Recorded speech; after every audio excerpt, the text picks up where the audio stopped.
അർജന്റീനയും തമ്മിലുള്ള ഒരു സൗഹൃദ മത്സരം നടക്കുകയാണ്. അതിൽ ജേഴ്സിയിട്ട ചില ആളുകളെ നമുക്കറിയാം. ഷാഫി പറമ്പിൽ MP, മുൻ ഇന്ത്യൻ ഫുട്ബോൾ താരം ഹക്കീം അടക്കമുള്ള ആളുകളുണ്ട്. അർജന്റീന വിട്ടൊരു കളിയില്ലല്ലേ? അതില്ല, പണ്ടുണ്ടായിട്ടില്ല. ജയിച്ചതിന്റെ ശേഷമല്ല കേട്ടോ, അത് തോന്നുന്നു. അത് കാണണം. നമുക്കൊക്കെ ഇപ്പൊ വേൾഡ് കപ്പ് ഓർമ്മ എന്ന് പറയുന്നത് 86-നെ പറ്റി പറഞ്ഞു കേട്ട ഓർമ്മയുള്ളൂ. മറഡോണ കപ്പടിച്ചതും അർജന്റീന കഥയും ഉമ്മയുടെ പിന്നെ അമ്മാവന്മാർ ഇതിന്റെ വീര കഥകൾ ഇങ്ങനെ പറഞ്ഞിട്ടാണ് ഞങ്ങളൊക്കെ അർജന്റീന ആരാധകരാവുന്നത്. പക്ഷെ 90 എന്നൊക്കെ പറഞ്ഞാൽ ഇങ്ങനെ ചെറുതായിട്ട് ഇങ്ങനെ കേട്ടുകേൾവി, ചെറുതായിട്ട് ഇങ്ങനെ ചില ഗ്ലിംസസ് അതൊക്കെ ഓർമ്മയുള്ളൂ. 94 ആകുമ്പോഴത്തേക്ക് കളി കാണാൻ തുടങ്ങി. ഈ 90 തോറ്റതിന്റെ, 94 തോറ്റതിന്റെ, 98 ആകുമ്പോഴത്തേക്ക് സീരിയസ്ലി അർജന്റീന ഫാനായി. അപ്പോഴും പരാജയം. 2002 അപ്പോഴും പരാജയം. 2006 പരാജയം. 10 പരാജയം. 14 തൊട്ടടുത്ത് വരെ എത്തി. ഗോഡ്സേയുടെ ഗോള് എല്ലാരും പറഞ്ഞ അർജന്റീനയുടെ നെറ്റ് തുളച്ചുള്ളി കയറി. ഞങ്ങളുടെ ഹൃദയം തുളച്ച ലാസ്റ്റ് അല്ലെ എക്സ്ട്രാ ടൈമിലെ ഗോള് വന്നിട്ട്. അപ്പം 2018 തിരിച്ചടി. അപ്പൊ അത്രയും തിരിച്ചടികൾ ഉണ്ടായിട്ടും ഞങ്ങൾ കടുത്ത അർജന്റീന ആരാധകരായിട്ട് തുടർന്നതിന്റെ റിസൾട്ട് ആയിരുന്നു 2022. ഈ വേൾഡ് കപ്പിന്റെ ഒരു സുഖം പറയട്ടെ, ടെൻഷൻ ഇല്ലാതെ കളി കാണുന്ന വേൾഡ് കപ്പ്. ഇതിൽ ഇനി എന്ത് സംഭവിച്ചാലും കുഴപ്പമില്ല. മെസ്സി ഒരു കപ്പ് അടിക്കുന്നത് ഞങ്ങളുടെ വലിയ ആഗ്രഹമായിരുന്നു. അർജന്റീന 86-ന് ശേഷം എന്തെല്ലാം ട്രോളായിരുന്നു ഇവരുടെ. കളർ TV വന്നേ പിന്നെ കപ്പടിച്ചിട്ടില്ല എന്നൊക്കെ പറഞ്ഞു, പിന്നെ എന്നൊക്കെ പറഞ്ഞ് ഒരുപാട് ട്രോളായിരുന്നു. അപ്പൊ ഇപ്രാവശ്യം ഒരു ടെൻഷനും ഇല്ല. അർജന്റീന കപ്പടിക്കണമെന്ന് ആഗ്രഹിക്കുന്നു. അടിക്കാനേ അടിക്കട്ടെ. ഞങ്ങളെല്ലാവരും കട്ട സപ്പോർട്ടുണ്ട്. ഇനി തോറ്റാലും ജയിച്ചാലൊക്കെ അർജന്റീന തന്നെ. ടെൻഷൻ ഇല്ലാതെ അർജന്റീനൻ ആരാധകർ സമീപകാലത്ത് കളി കാണുന്ന ആദ്യത്തെ വേൾഡ് കപ്പ്. സ്കൂളിലും കോളേജിലൊക്കെ പഠിക്കുമ്പോൾ പിന്നെ നാട്ടിലും ഇങ്ങനെ തുടർച്ചയായി തോക്കുന്നു. അപ്പൊ ഒരുപാട് പരിഹാസം കേട്ടാലും അർജന്റീനയ്ക്ക് ഒപ്പം ഉറച്ചു നിന്ന്. എന്റെ പൊന്നെ, കഴിഞ്ഞ കളിയുടെ ആദ്യത്തെ കളി കാണാൻ പോയി. ആ സൗദി അറേബ്യക്കെതിരെ തോക്കുന്ന ആരെങ്കിലും കണ്ടോ? ആ കളിയുടെ ഇടയിൽ ഒരു ഫോട്ടോ എടുത്തിട്ട് പിന്നെ ഗാലറിയിൽ നിൽക്കുന്ന അർജന്റീന ജേഴ്സിക്കുള്ള ഒരു ഫോട്ടോ എടുത്തിട്ട് പോസ്റ്റ് ചെയ്യുകയും ചെയ്തു. പിന്നെ കളി നോക്കുന്നത് അപ്പുറത്തുള്ളവർ കളിയാക്കുന്ന ഫോട്ടോ. VT ബൽറാം ഉൾപ്പെടെ ഞങ്ങളുടെ ഫോട്ടോ ഇട്ടിട്ട് വെറുതെ അല്ലാന്നും പറഞ്ഞിട്ട് അതിനെ ട്രോൾ ചെയ്താ. പക്ഷെ ആ വേൾഡ് കപ്പിന്റെ അവസാനം എന്താണ്ടായിരുന്നു. അപ്പൊ അകത്തുനിന്നും പുറത്തുനിന്നും ഒക്കെ ഒരുപാട് പരിഹാസം. പക്ഷെ നമ്മുടെ ഒരു ഫുട്ബോളിങ് ഇഷ്ടമാണ്. അത് പിന്നെ എന്താ പറയുക, ജയ തോൽവിയായിട്ട് ബന്ധപ്പെട്ടല്ല, കളി കണ്ടുള്ള ഇഷ്ടം. ജയവും കപ്പും മാത്രം കണ്ടിട്ടുള്ള ഒരു ഇഷ്ടമായിരുന്നു. അപ്പൊ ഈ അർജന്റീന ഒരുപാട് കാലത്തിന് ശേഷം ജയിച്ച പോലെ ഇത്തവണ തെരഞ്ഞെടുപ്പും ജയിച്ചൊരു സന്തോഷത്തിലാണ്.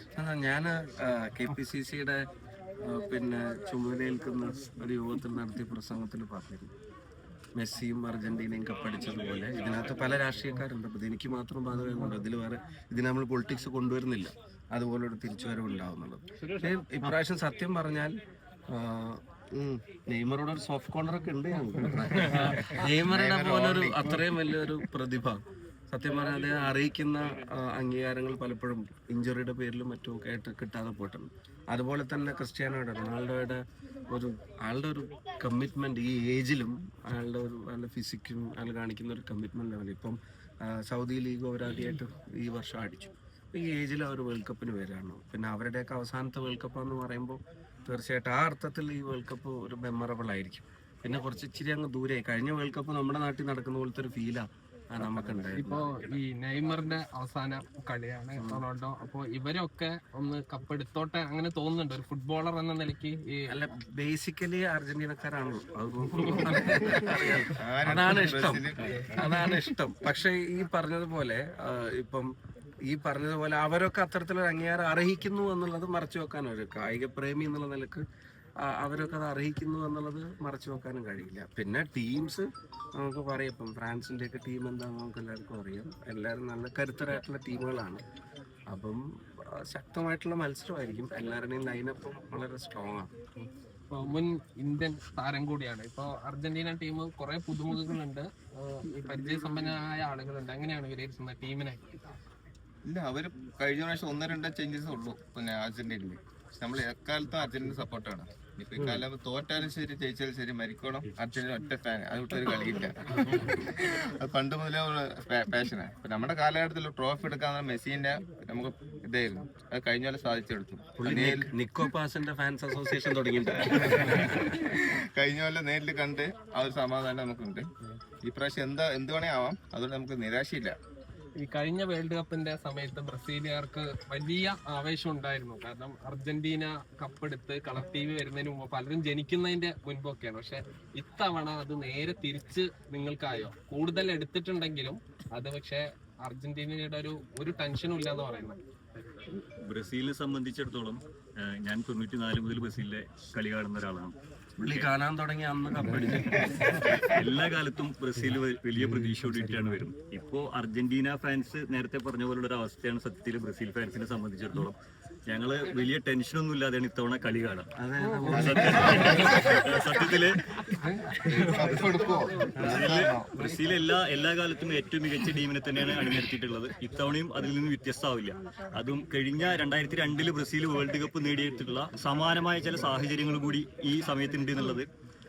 ഉദാഹരണത്തിന് അന്ന് ഏറ്റവും കൂടുതൽ ബ്രസീലിയൻ കളിക്കാർക്ക് പരിക്ക് പറ്റിയ ഒരു വർഷമായിരുന്നു 2002. ക്യാപ്റ്റൻ എമേഴ്സൺ ഉൾപ്പെടെയുള്ള 5 കളിക്കാർ അവസാനം ടീം പ്രഖ്യാപിച്ചതിന് ശേഷം പുറത്തുപോയി. അതിന് സമാനമായിട്ടുള്ള ഒരു അന്തരീക്ഷമാണ് ഇത്തവണയും ബ്രസീലിലുള്ളത്. ടീം സന്തുലിതാണ്. പിന്നെ ലോകത്തെ തന്നെ ഏറ്റവും മികച്ച കോച്ചിനെയും ആൻസെലോട്ടി ടീമിന്റെ കൂടെ ഉണ്ട് എന്നുള്ളതും ബ്രസീലിന് സാധ്യതയിൽ മുൻപന്തിയിൽ നിൽക്കും.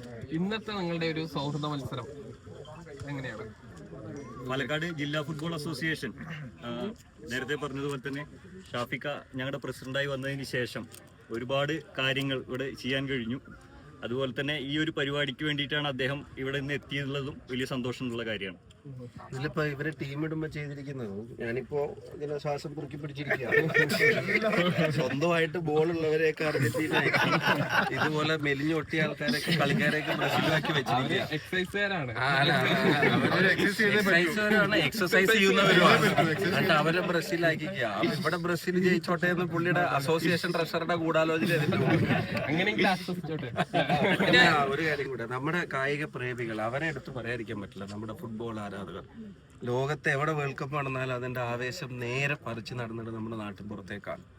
അതിപ്പം കഴിഞ്ഞ തവണയൊക്കെ കപ്പടിച്ചിട്ട് അർജന്റീന ഫുട്ബോൾ അസോസിയേഷൻ തന്നെ കേരളത്തിന് പ്രത്യേകം ഇന്ത്യ ബംഗാൾ എന്ന് പറഞ്ഞതിന്റെ ശേഷം കേരള എന്നുകൂടെ പിന്നെ ബംഗ്ലാദേശ് അതുപോലെ അങ്ങനെ പറയുന്ന തരത്തിലൊക്കെ. അപ്പൊ അവരുടെ ആവേശത്തിനാണ് ശരിക്കും അവരും കൂടിയാണ് ഇവിടെ ആവേശം കൊണ്ടുവരുന്നത്.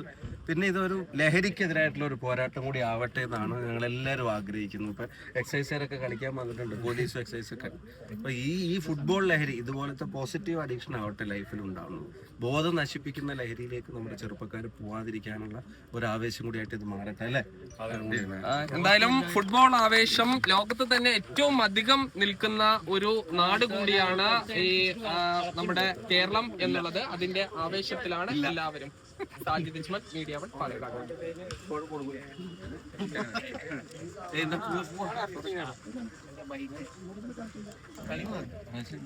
അങ്ങനെ പോയി.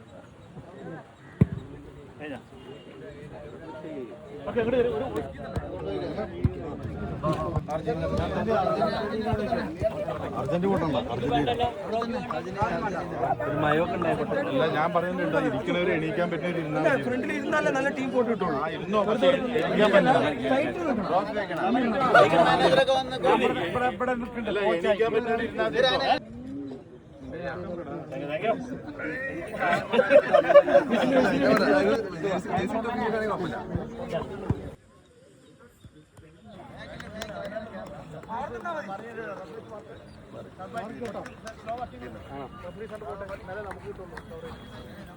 അല്ല അവര് നിന്നോളൂ. ആരോടെ ആരുടെ എവിടേക്കാ പോണത്?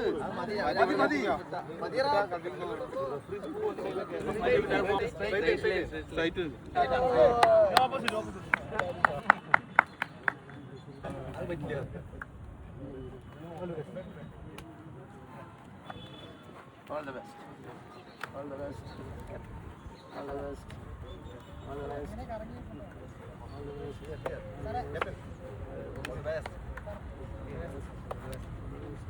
the best. All the best.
നീ എന്റെ ഫ്രെയിമിലാണല്ലോ